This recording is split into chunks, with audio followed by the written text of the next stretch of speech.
Hola, ¿qué tal? Muy buenas noches, espero que estén muy bien.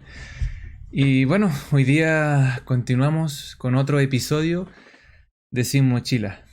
Realmente es muy genial poder seguir estudiando las doctrinas básicas bíblicas que Dios expone a través de su palabra y qué genial poder verlos de una manera tan simple y sencilla. Así que gracias por cada uno de ustedes que se conecta para ver estos episodios.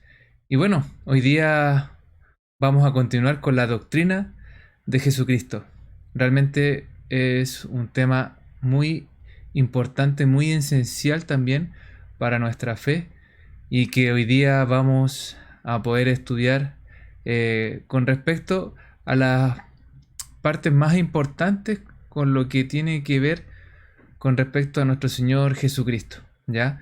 Recuerden que aquí vemos las doctrinas básicas simplificadas, por esa razón no vamos a alcanzar a verlo todo a gran profundidad, pero sí lo más necesario y lo que Dios nos inspire a través de su Espíritu y nos hable. Así que vamos a pedir de su ayuda para que nos guíe. Padre Santo, Señor, te damos las gracias por tu fidelidad. Gracias, Señor, porque tú nos sigues enseñando a pesar de que podamos estar en este tiempo tan difícil en el cual se hace difícil poder juntarnos presencialmente, pero sabemos que tú tienes tus planes, tus propósitos y al final eres tú quien obra a través de estos medios. Gracias por todo, Padre, y dejamos este tiempo en tus manos. Llénanos con tu Santo Espíritu en tu nombre. Amén. Así que bienvenidos a cada uno y vamos a comenzar. Bueno, siempre quiero recordarles que estos episodios, ¿cierto?, están basados en el libro de doctrinas La Ruta Simplificada de la Verdad Bíblica, ¿ya? Escrito por Raúl Riz, un pastor de Calvary Chapel que está en Golden Spring. Así que esto está disponible en Amazon y también pueden conseguirlo de manera física si tienen la posibilidad. Así que un buen material para que podamos seguir fortaleciendo nuestra fe. Puntos que vamos a ver con respecto a la doctrina de Jesucristo. La naturaleza de Jesucristo, oficios de Jesucristo, la obra de Jesucristo y la expiación a través de Jesucristo. Entonces vayamos al primer punto. La naturaleza de Jesucristo. Bueno, si ustedes se fijan aquí, 7 títulos que incluyen su naturaleza son estos que podemos ver. El Hijo de Dios, la Palabra, el Señor, el Hijo del Hombre, el Cristo, el Hijo de David y Jesús. Vemos que estos títulos realmente reflejan la naturaleza de nuestro Señor. Vamos a ver cómo atributos tan esenciales que podemos ver en nuestro Dios, en nuestro Padre, también se pueden ver a través de nuestro Señor Jesucristo. Así que vayamos al primero con respecto a qué significa cristología, ¿ya? Las palabras griegas, Cristo significa ungido y logía conocimiento. Estamos entonces estudiando el conocimiento del ungido, ¿ya? Viendo a qué se refiere todo lo que tiene que ver con respecto a Cristo. En Isaías 53:12 podemos ver lo siguiente: por tanto, yo le daré parte con los grandes y con los fuertes repartirá despojos, por cuanto derramó su vida hasta la muerte, y fue contado con los pecadores, habiendo él llevado el pecado de muchos, llorado por los transgresores. Wow. Genial ver cómo nuestro Señor estuvo, ¿cierto? En este mundo, cumplió 3 años de ministerio full, ¿cierto? Se dedicó de lleno, discipuló a 12 hombres y vemos cómo el Señor hizo una obra, pero maravillosa con una cantidad tan pequeña de hombres, ¿cierto? Imagínense lo que puede hacer con nuestras vidas. Ahí tú que me escuchas, sabemos que Dios tiene dones y talentos para cada uno de nosotros y, y cuando descubrimos el llamado que Él nos ha dado y cuando ponemos por obra toda nuestra vida delante de Él para su servicio, es genial cómo el Señor se glorifica de una manera increíble.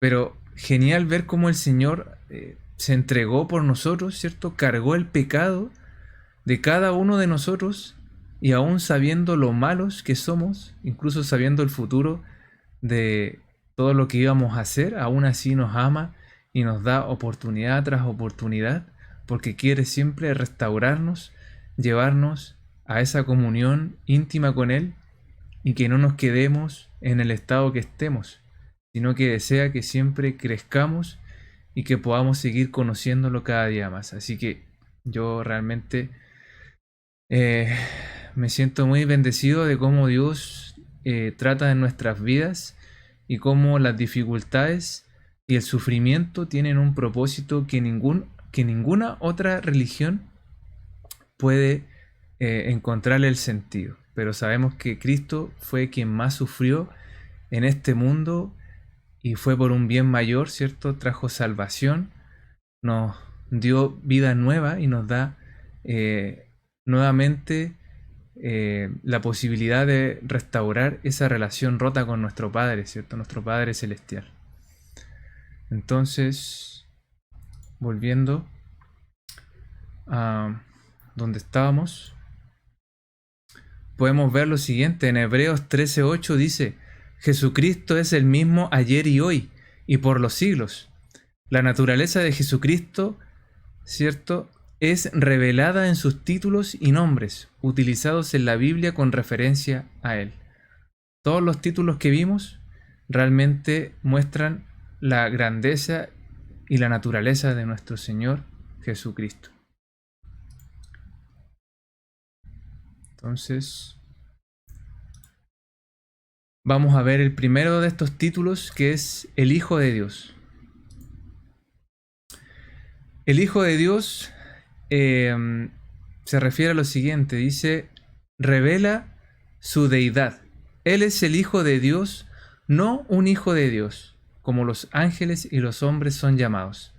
Recordemos que en el Antiguo Testamento, en muchas referencias, se llamaba a los ángeles y a los hombres hijos de Dios, ¿ya?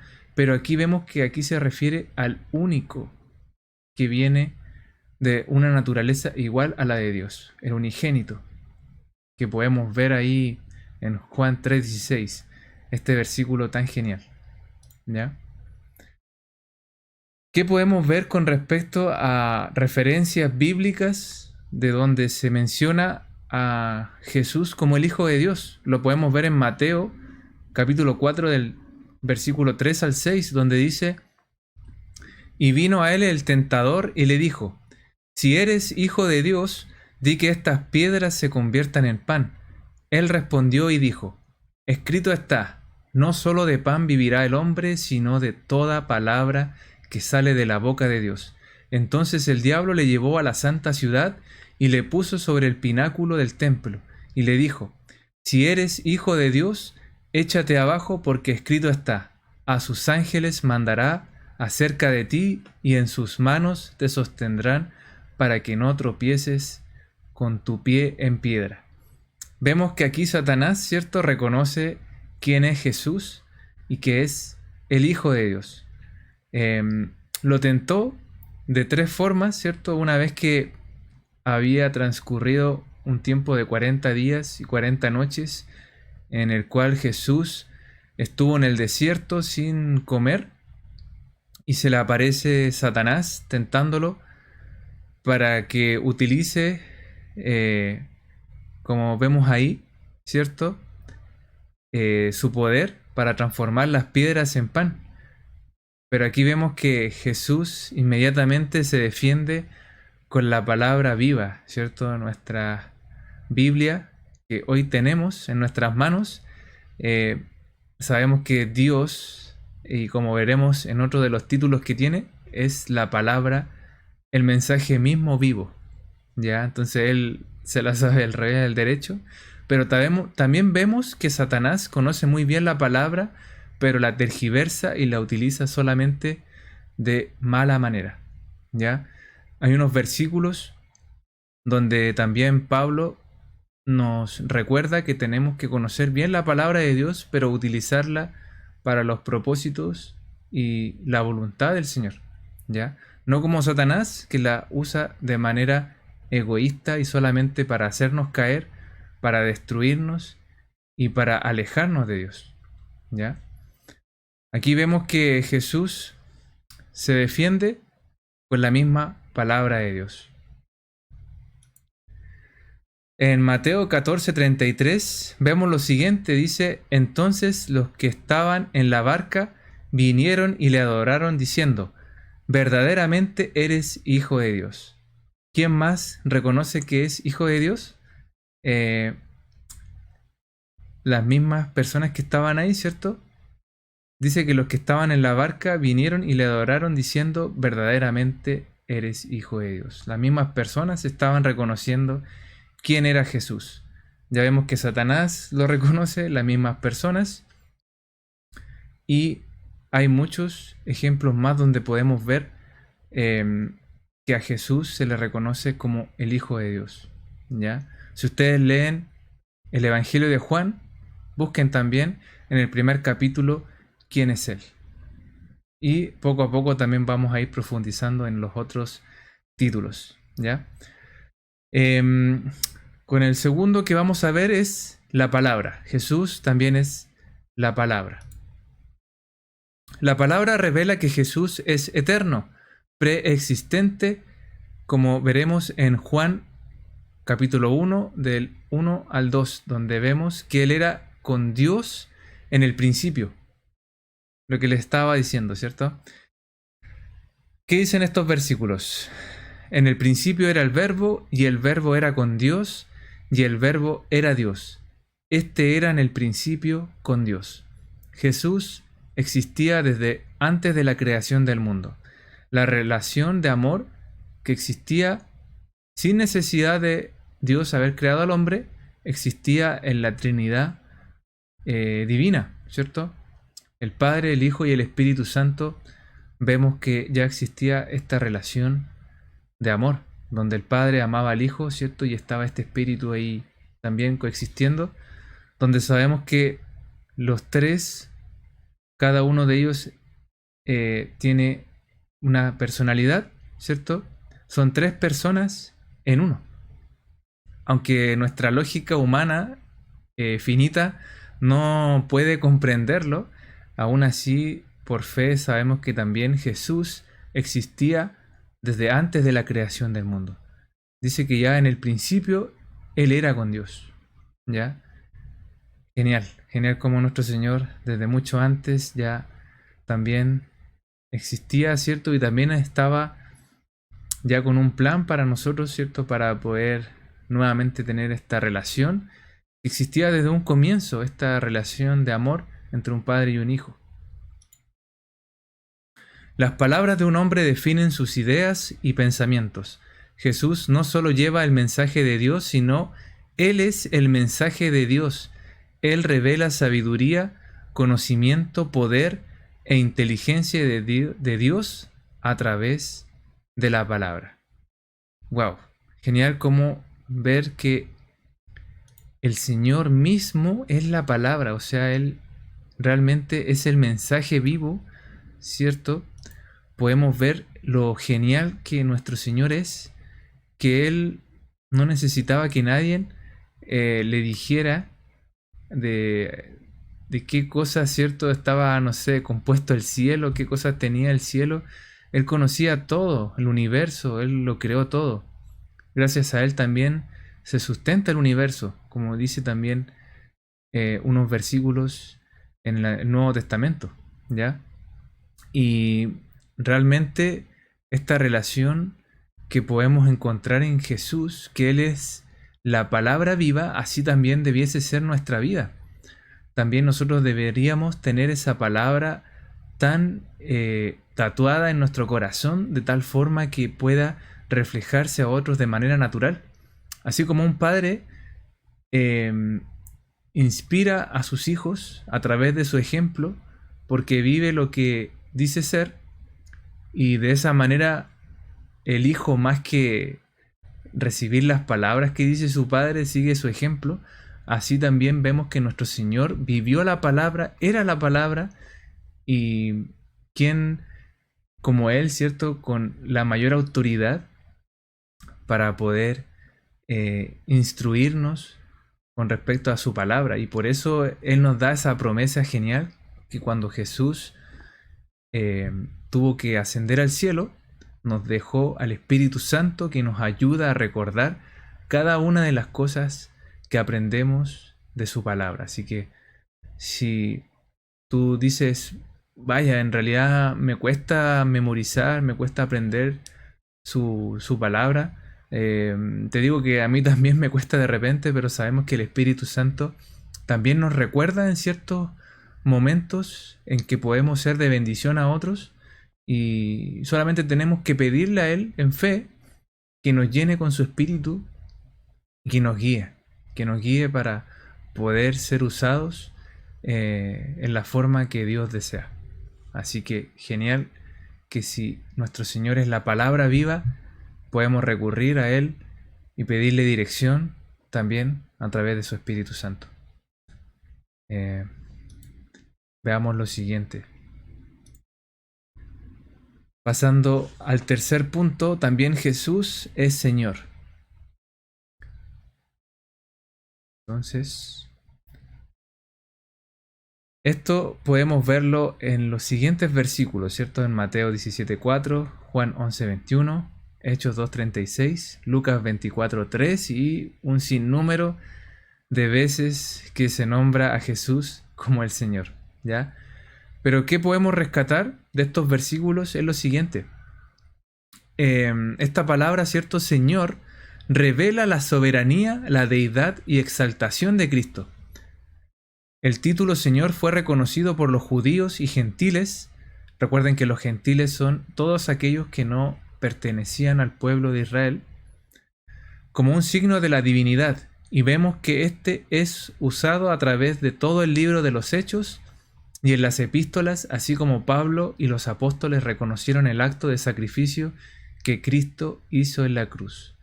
Genial como el Señor debiese gobernar nuestra vida y nosotros poder someternos a Él en amor y poder servirle, poder serle instrumentos en sus manos.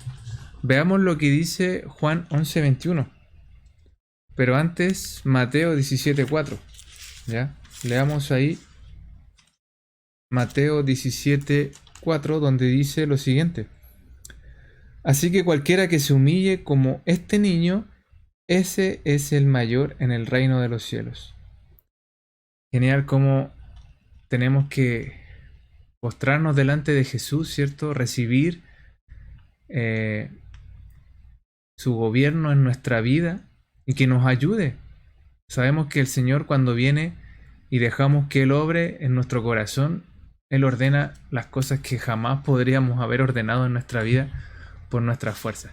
El Señor es muy genial y Él quiere también que nos arrepintamos, ¿cierto?, de nuestros pecados y que podamos poder obedecerle en amor, que podamos servirle y reconocer su soberanía en nuestra vida. Genial, genial como el Señor hace las cosas de una manera tan genial. Juan 11:21. Veamos lo que dice ahí. Juan 11:21 dice lo siguiente. Y Marta dijo a Jesús: Señor, si hubieses estado aquí, mi hermano no habría muerto. Aquí Marta, una de las siervas que tuvo Jesús, ¿cierto? Una hermana en la fe, ¿cierto? Que fue muy cercana a una discípula, realmente reconocía el señorío de Jesús también en su vida. Y así también en la nuestra deberíamos reconocerlo en cada momento, en cada cosa que hacemos. Pidamos siempre dirección a Dios por medio de Jesucristo. Necesitamos que Él gobierne nuestra vida, porque sin Él realmente no podemos hacer nada bien, como aparece en unos versículos del Evangelio de Juan. También los invito a leer Hechos 2.36 y Lucas 24.3, donde también siguen enfatizando el tema del señorío que tiene Jesucristo. ¿Ya? Pasando al cuarto título, ¿cierto? Hijo de hombre. ¿A qué se referirá esto del Hijo de hombre? El Hijo del hombre revela su humanidad, mientras que su título de deidad da a conocer su naturaleza como el Hijo de Dios. Este título, que él mismo se dio, expone de igual manera su naturaleza humana y cualidades, su fragilidad humana y sufrimientos. Vayamos a Juan 19:28 para que podamos revisar ahí algunos versículos. Juan 19:28. ¿Qué es lo que dice ahí?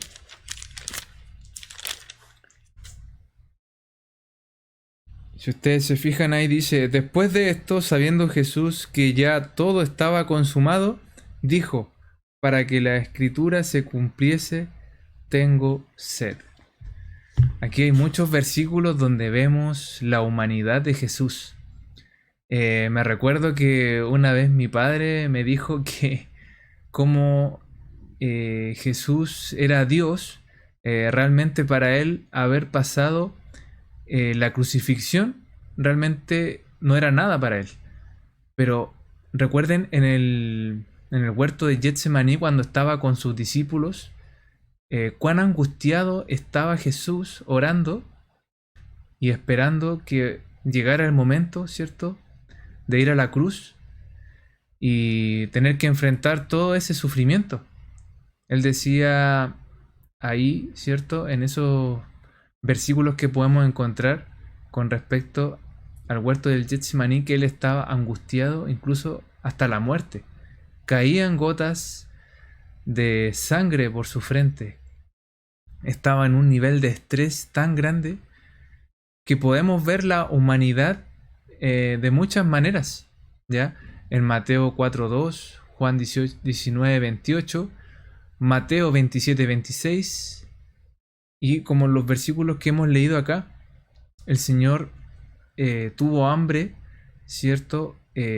También tuvo emociones como nosotros, como los humanos, también tuvo tristeza.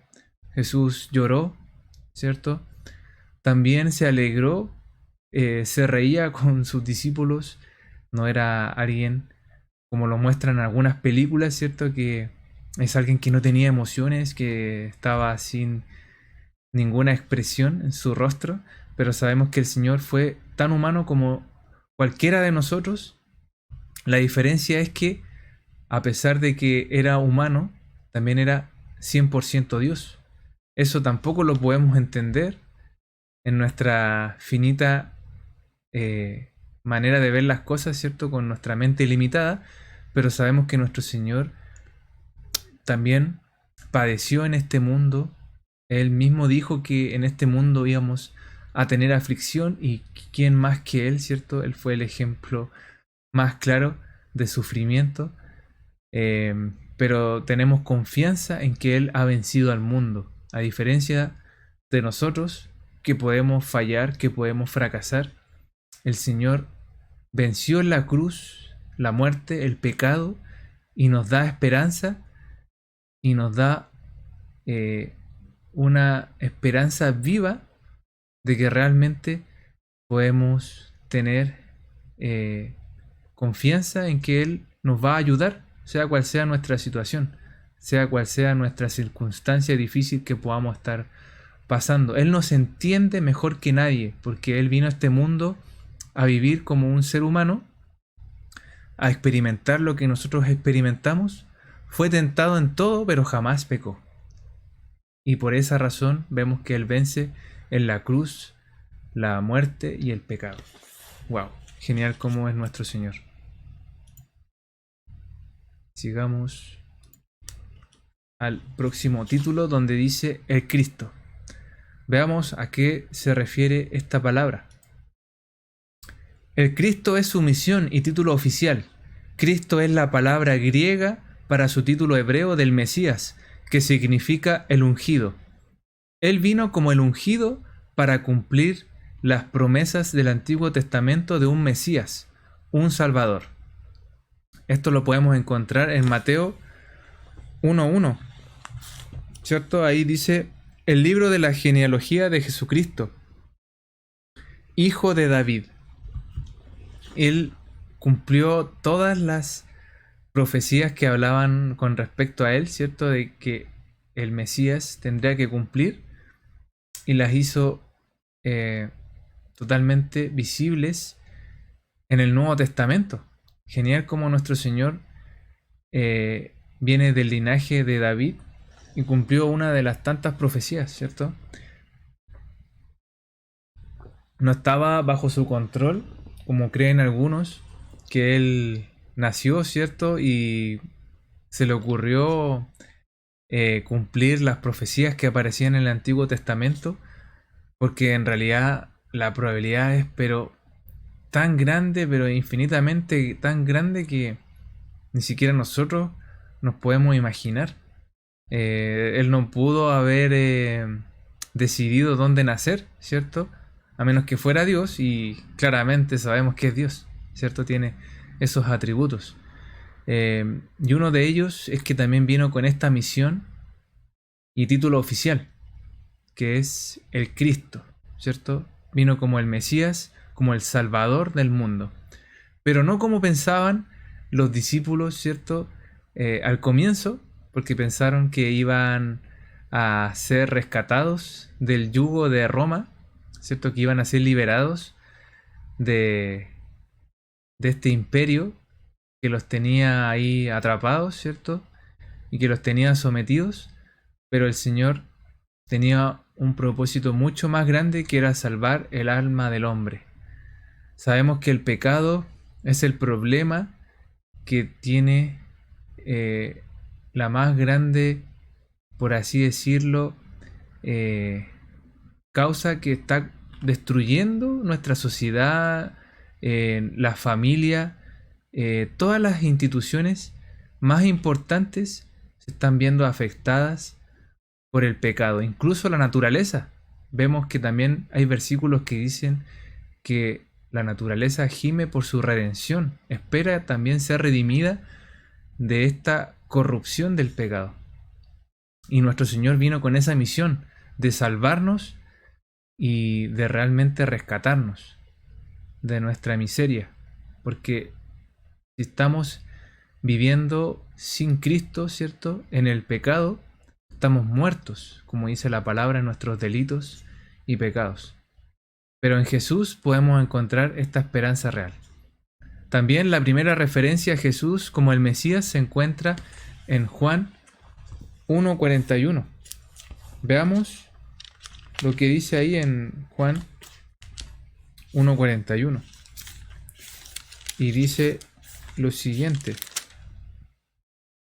Juan 1:41 dice: Este halló primero a su hermano Simón y le dijo: hemos hallado al Mesías, que traducido es el Cristo.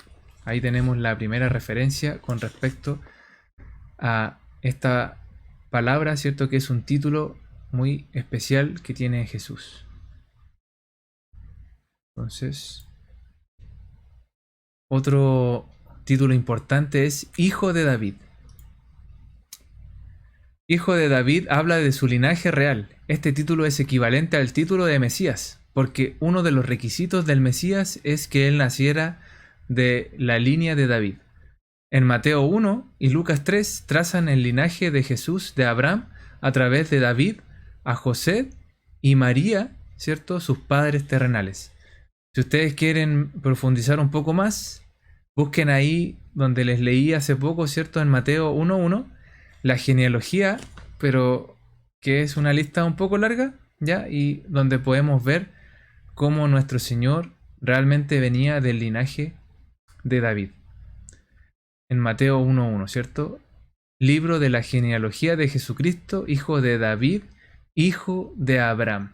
Vemos que venía desde Abraham, pasó por David, hasta llegar hasta los padres terrenales que todos hemos visto o escuchado alguna vez, ¿cierto? De José y María. El último título, ¿cierto? Jesús, completando el número 7, el número perfecto. Su nombre, Jesús, habla de su obra salvadora. Dios envió a su unigénito para salvar al mundo de sus pecados. En Mateo 1:21, un ángel del Señor se le aparece a José y le dice del embarazo de María. Mateo 1:21, y dará a luz un hijo y llamará su nombre Jesús, porque él salvará a su pueblo de sus pecados. Genial como el Señor ya desde antes de la fundación del mundo ya tenía preparado un plan y quería salvarnos a cada uno de nosotros. El Señor, en su misericordia, en su gracia y en su gran amor, entregó a su Hijo. Cristo realmente cumplió todas las profecías del Antiguo Testamento y, como dijo al final de la cruz, ¿cierto? Consumado es. Cumplió su propósito y ahora, a través de su sacrificio perfecto, podemos tener la entrada al Padre. Él es nuestro intermediario. Y Él se sacrificó por cada uno de nosotros. Pagó por nuestros pecados. Y genial es poder recibir esa invitación que Él nos hace. Y si tú no lo conoces, también puedes recibirlo por fe, ¿cierto? Reconociendo que debes arrepentirte de tus pecados y reconociéndolo a Él como el gobernador de tu corazón, de tu vida. Que Él venga a gobernar como tu Señor y como tu Salvador. Genial como el Señor hace esa obra tan maravillosa en cada ser humano, ¿cierto? Y cuando venimos a Él, nos podemos llamar hijos de Dios, adoptados por gracia. Genial. Entonces, volviendo, vamos a ver el otro punto importante que son los oficios de Jesucristo. ¿Ya? Este oficio no se refiere solamente a que Él había sido carpintero, sino otros oficios que tienen que ver con respecto a lo que Dios le mandó a Jesús a hacer. Vayamos entonces. En el Antiguo Testamento, Dios utiliza a los hombres para hablar con su pueblo. Ellos fueron profetas, sacerdotes, reyes y jueces, todos vasijas humanas utilizadas por el Señor. En el Nuevo Testamento, Dios envió a su Hijo para el cumplimiento de todas las funciones del Antiguo Testamento. Esto lo podemos ver en Lucas 11:32. Veamos qué es lo que dice ahí. Lucas 11:32 dice lo siguiente: los hombres de Nínive se levantarán en el juicio con esta generación y la condenarán, porque a la predicación de Jonás se arrepintieron, y he aquí más que Jonás en este lugar. Refiriéndose a Jesús, que Él vino a predicar la palabra, ¿cierto? Diciendo que el reino de Dios se había acercado y que por medio de Él podemos tener entrada al Padre y poder recibir la vida eterna que Dios nos promete a través de su sacrificio santo y perfecto. También hay otras referencias que podemos encontrar. Si ustedes se fijan ahí en Juan 12, del 49 al 50. Juan 12, del 49 al 50 dice: fuego vine a echar en la tierra. ¿Y qué quiero si ya se ha encendido? de un bautismo tengo que ser bautizado, y cómo me angustio hasta que se cumpla. Genial cómo el Señor venía a cumplir todas las profecías que Dios había dicho en el Antiguo Testamento. ¿Ya? Vemos que también el Señor se sometió a bautizarse por Juan el Bautista. ¿Se recuerdan? Me recuerda esa imagen que les mostré la vez pasada, ¿se acuerdan? Cuando Jesús fue bautizado por Juan el Bautista y el Padre, ¿cierto? Con voz audible, ahí mismo dice, este es mi Hijo en quien tengo complacencia. Además, el Espíritu Santo había bajado en esa forma de paloma, entonces veíamos esa imagen genial de cómo el Espíritu Santo, el Padre y el Hijo estaban ahí, ¿cierto? Cumpliéndose implícitamente qué es lo que es la Trinidad de Dios. Wow, genial. Y ahí también los invito a poder leer los otros versículos, ¿cierto? Porque el tiempo se hace muy corto, ¿ya? Pero pueden poner pausa y si quieren después ver esos versículos que hablan con respecto a los oficios de Jesucristo. La obra de Jesucristo. Vamos a ver cuáles fueron las obras, ¿cierto? Mencionando las más importantes. Cuando Cristo caminó entre los hombres, Él hizo muchas obras, muchos milagros, sin embargo, fue enviado por el Padre a morir en la cruz por los pecados del mundo. Sin embargo, su muerte propiciatoria no era todo, su obra era triple. Él murió por nuestros pecados, resucitó de los muertos para darnos nueva vida y ascendió al cielo para convertirse en nuestro intercesor. Todo lo que Él hizo fue por ti y por mí.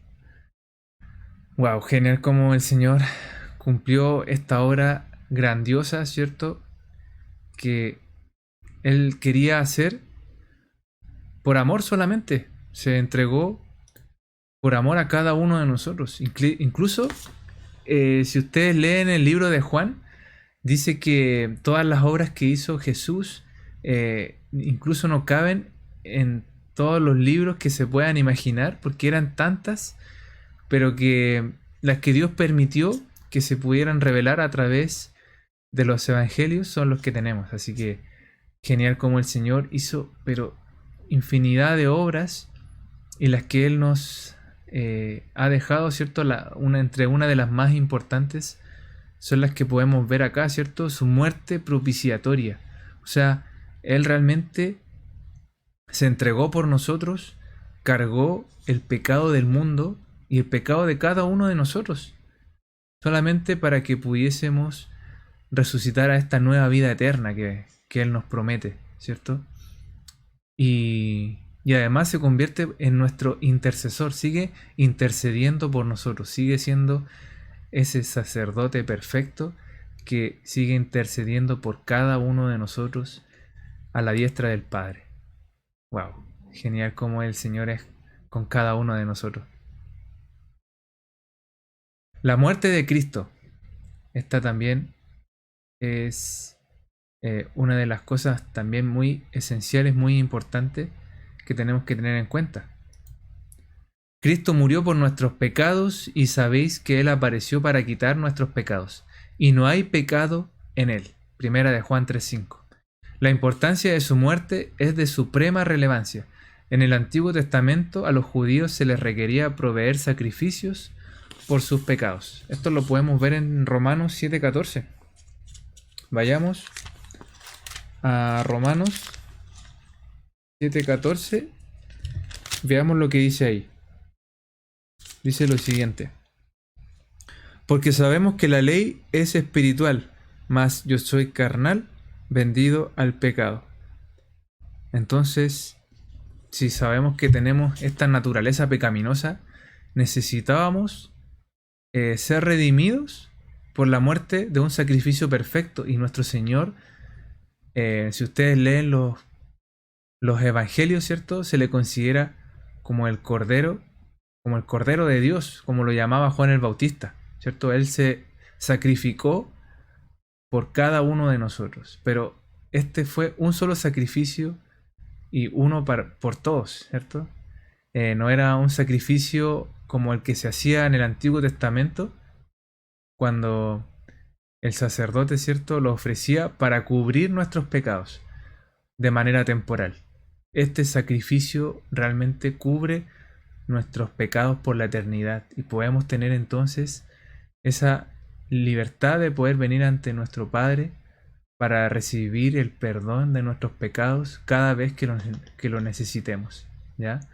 Por eso necesitamos afirmarnos en la gracia de Dios cada día, porque ninguno de nosotros es perfecto, ni siquiera tendríamos la oportunidad de servirle a Él, pero en su gracia Él nos permite ser usados en sus manos. También hay otra referencia que también los invito a poder leerla de manera personal, ¿cierto? Mateo 20:28, para que también vean otra referencia con respecto a la muerte de Cristo. La resurrección de Cristo. Esto sí que es totalmente importante porque, como decía Pablo, si realmente Jesús no resucitó, vana es nuestra fe. De nada nos sirve creer en Jesús, ¿ya? Entonces Cristo resucitó de la muerte, una de las doctrinas en que se fundamenta el todo del cristianismo, ¿cierto? Es la de la resurrección de Cristo. Sin este milagro, los cristianos no tendríamos esperanza ni vida espiritual, y el cristianismo sería una religión muerta basada en el hombre y no en Dios. Veamos qué es lo que dice Romanos 1 del 3 al 4. ¿Ya?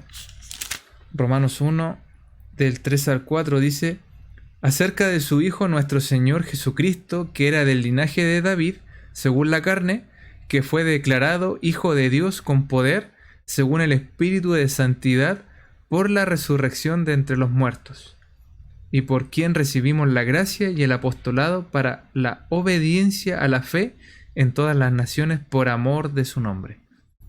Genial como el Señor, en su gracia, ¿cierto?, nos da esta esperanza viva de que así como Él resucitó, también nosotros resucitaremos y también veremos a nuestros seres queridos que también han muerto en el Señor.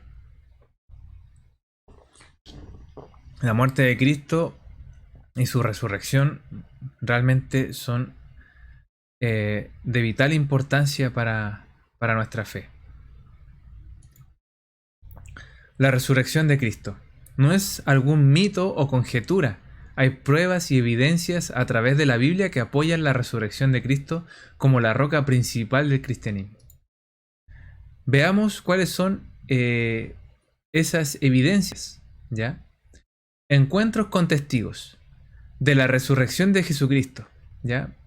En las apariciones de Cristo después de su resurrección, los testigos vieron o escucharon o tocaron a Jesús. Asimismo comprobaron que la tumba estaba vacía y vieron sus ropas de lino y sus cicatrices.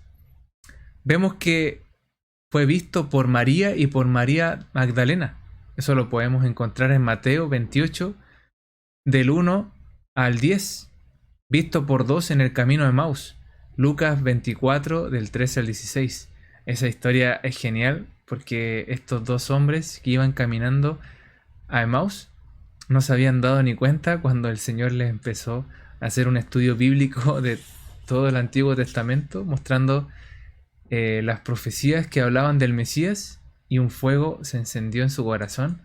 Así también deseo que ustedes puedan experimentar cada vez que vamos a las Escrituras. También fue visto por los apóstoles. Mateo 28, del 16 al 17. También fue visto por 500 personas a la vez en 1 Corintios 15, 6.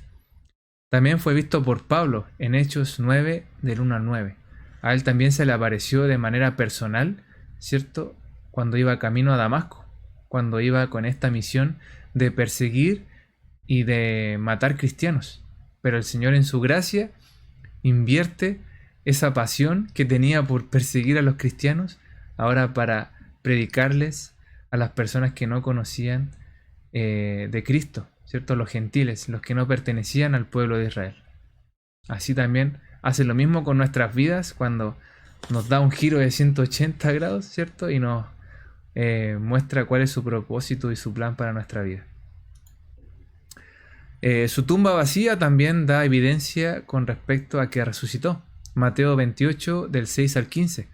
Sus ropas de lino también fueron encontradas allí. Lucas 24, 12. En Juan 20, del 6 al 10. También vemos que Jesús comió con los discípulos. En Lucas 24, 30, Lucas 24, del 41 al 43 y Juan 21, del 12 al 15.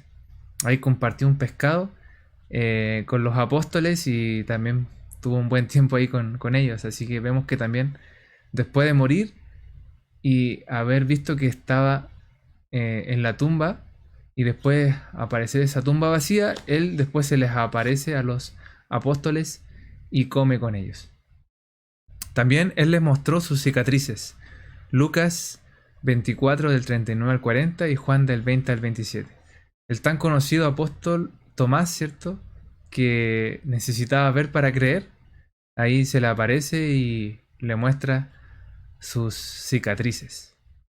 Y Tomás, rendido, dice, creo, ¿cierto? Señor y Dios mío. Pero el Señor dice que más bienaventurado quien cree por no haberlo visto que haber visto sus cicatrices, ¿ya? Y pueden buscar eso en esas referencias que les dejo ahí. También él fue palpado y abrazado. Mateo 28, 9, Lucas 24, 39 y Primera de Juan 1, del 1 al 9. ¿Ya? Entonces también Jesús, a pesar de que resucitó y tenía este cuerpo glorificado, también fue abrazado y palpado. O sea, no todavía. Él solamente había sido abrazado y palpado antes, ¿ya? Pero tenían que cumplirse ciertas cosas y todavía no podía ser abrazado porque tenía este cuerpo glorificado, ¿ya? Pero sí, Juan, el apóstol amado, el apóstol más joven, tuvo la posibilidad de poner su cabeza en su pecho, ¿cierto? Escuchó probablemente el corazón de Jesús y él fue muy cercano a él y se le conoce como el apóstol amado. Fue uno de los pocos que no murió de una muerte terrible o como un mártir, sino que fue exiliado y estuvo en una isla, en la isla de Patmos, donde escribió también el libro de Apocalipsis, ¿ya? Así que vemos que hay una prueba física donde nuestro Señor pudo también tener esta relación también cercana con sus apóstoles. Así que no solo era un espíritu, sino que también tenía este cuerpo humano. La ascensión de Cristo al cielo. La ascensión de Cristo al cielo. Vemos lo siguiente. Entonces Jesús ascendió al cielo para sentarse a diestra del Padre para hacer nuestra defensa. Romanos 8:34. ¿Quién es el que condenará? Cristo es el que murió, mas aún el que también resucitó, el que además está a la diestra de Dios, el que también intercede por nosotros. Cristo no solo murió una vez y para siempre por nuestros pecados, sino que Él intercede por nosotros. O sea, genial. El Señor, además de haber hecho ese sacrificio perfecto por nosotros, también Él intercede por nosotros en el cielo. En Hebreos 7:25 podemos ver lo siguiente. Vayamos a Hebreos 7:25, donde dice lo que podemos leer aquí. Por lo cual puede también salvar perpetuamente a los que por él se acercan a Dios, viviendo siempre para interceder por ellos. Vemos que el Señor es nuestro intercesor, nuestro único intermediario para con Dios. Así que podemos ir también confiadamente, como dice también en las cartas de Primera de Juan, poder venir confiadamente al trono de la gracia y recibir el oportuno socorro. Él va a perdonar nuestros pecados. Él quiere perdonar nuestros pecados. Solo tenemos que arrepentirnos y dejar nuestra vida completa en sus manos. La expiación a través de Jesucristo. La expiación. ¿Qué es la expiación? ¿Cierto? Suena como una palabra extraña, pero veamos qué es lo que dice el diccionario. Vemos que tiene dos definiciones para esta palabra. Hacer enmienda, la realización de la redención de un pecado o un error. Y la segunda definición es la reconciliación entre Dios y el pueblo para la fe cristiana. La reconciliación entre Dios y el hombre es hecha por la muerte de Jesucristo. Sin la muerte de Jesús no podían haber sido expiados nuestros pecados. Gracias a su sacrificio podemos recibir nuevamente el perdón de Dios y poder restaurar esta relación que estaba rota. Ahora nuevamente por medio de Jesús podemos reconciliarnos con el Padre. En hebreo la palabra expiación significa cubrir. La cobertura no es solo del pecado, sino del pecador. ¿Ya? ¿Por qué es necesaria la expiación? La necesidad de la expiación se fundamenta en dos hechos básicos: la santidad de Dios y el pecado del hombre. Eso lo podemos ver en Habacuc 1:12. ¿Ya? Si ustedes ven ahí, en Habacuc 1:12, podemos encontrar lo siguiente. ¿No eres tú desde el principio, oh Jehová, Dios mío, santo mío?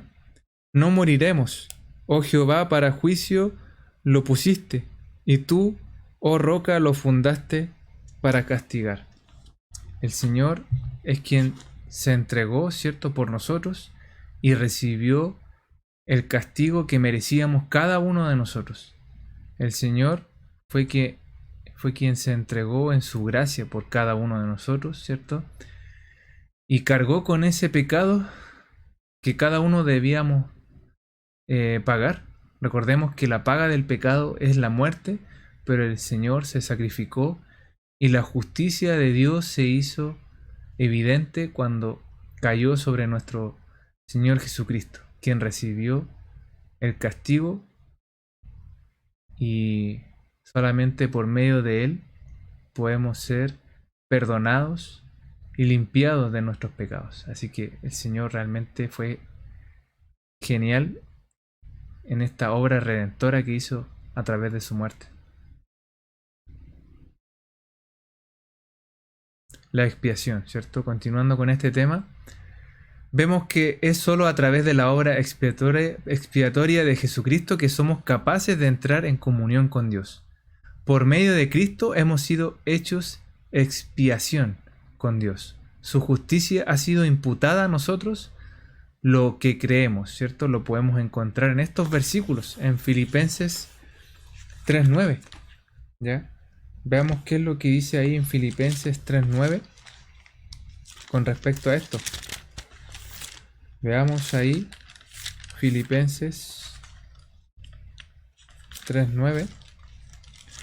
Porque en realidad, si no hubiésemos sido expiados por parte del Señor, no podríamos tener nuevamente esta comunión con el Padre. Filipenses 3:9 dice así: y ser hallado en Él, no teniendo mi propia justicia, que es por la ley, sino la que es por la fe de Cristo, la justicia que es de Dios por la fe. La ley nos mostraba que no podíamos, ¿cierto?, vivir una vida santa y perfecta en nuestras fuerzas. Realmente todos hemos fallado. Ninguno de nosotros es una buena persona, ¿ya? Ninguno de nosotros es perfecto, pero por medio de Cristo podemos ser vistos justos delante de Dios cuando por medio de la muerte de nuestro Señor, ¿cierto?, nos imputa su justicia y la pone en nosotros. O sea, realmente Él lo que ve, ¿cierto?, nuestro Padre, nuestro Dios perfecto, ve a Jesús en nosotros, que Él pagó por nuestros pecados Y como dice ahí, su justicia ha sido imputada a nosotros, ¿ya? Por esa razón es que podemos volver a tener esta comunión con el Padre, esta relación nuevamente cercana con Él. Y también pueden buscar en Hebreos 10:10, ¿ya? A través de la expiación somos redimidos y liberados del cautiverio. Eso lo pueden ver también en Efesios 1 del 7 al 8. A diferencia de los sacrificios de animales del Antiguo Testamento, los cuales cubrían únicamente el pecado temporal, a través de la sangre de Cristo somos librados del pecado. Hebreos 9:12. ¿Cuáles son los resultados de la expiación? Primero, el perdón de nuestros pecados, en quien tenemos redención por su sangre, el perdón de pecados según las riquezas de su gracia, Efesios 1:7. Somos libres de nuestro pecado, de nuestros pecados, en Juan 8:36. También tenemos esa vida victoriosa que nos promete también en Gálatas 2:20, y podemos recibir la vida eterna en Juan 3:15. O sea, qué promesas tan geniales tiene el Señor para cada uno de nosotros, que en realidad no merecíamos nada, merecíamos la muerte, y somos tan chantas muchas veces, tan imperfectos, tan horribles, ¿cierto? Pero aún así el Señor nos ama y desea tener esta relación con nosotros. ¿Qué podemos concluir finalmente? Lo que nos dice en Juan 20 del 30 al 31, dice el propósito de conocer a Cristo. Ese es el propósito que podemos encontrar con respecto al mensaje que nos deja Jesús en toda la Biblia, ¿cierto? Que quiere redimirnos, que quiere salvarnos, que quiere tener esta relación nuevamente con nosotros, y que podamos conocerlo cada vez más, que Jesús, que es el Cristo, ¿cierto? El Hijo de Dios, y que para que creyendo tengamos vida en su nombre. Genial como el Señor nos ama tanto, que desea tener esta relación nuevamente con nosotros. Se sacrificó, lo dio todo en la cruz, y como dice también un versículo, ¿cierto? El Padre no escatimó, o sea, no dijo, oh, esto va a salir muy caro, en realidad, ¿por qué tengo que dar a mi hijo? No, ni siquiera lo pensó. Él entregó a Jesús por cada uno de nosotros, y en su amor y en su gracia nos permite tener esta relación nuevamente con Él. Así que la invitación es a que podamos seguir creciendo en su amor, que podamos seguir creciendo en esta relación con Él, y que si nos hemos enfriado, si nos hemos alejado, si quizás no estamos teniendo esa relación íntima y cercana con Él, que podamos ponernos a cuentas, que podamos realmente decirle al Señor, ¿sabes qué? Realmente no lo estoy haciendo bien, realmente necesito de ti cada día, que podamos postrarnos, ¿cierto? Y decirle, Señor, aquí estoy, heme aquí, como esa palabra tan usada por los hijos y siervos de Dios, ¿cierto? Aquí estamos a tu servicio, y si no lo estamos haciendo bien, perdónanos, ayúdanos a vivir vidas consagradas a ti. Así que genial poder estudiar estas doctrinas básicas con respecto a quién es Jesús, y nada más que invitarlos a que podamos seguir perseverando en la palabra de Dios, estudiándola de manera simple, tal como nos muestra la palabra, y que podamos ser fortalecidos cada día. Necesitamos de Él aún más en estos tiempos que vemos que se prepara el escenario para que Jesús venga por nosotros, y confiamos en que Él tiene el control de todas las cosas. Así que un abrazo, que estén muy bien, y nos vemos en un próximo episodio. Chao, cuídense, que estén muy bien.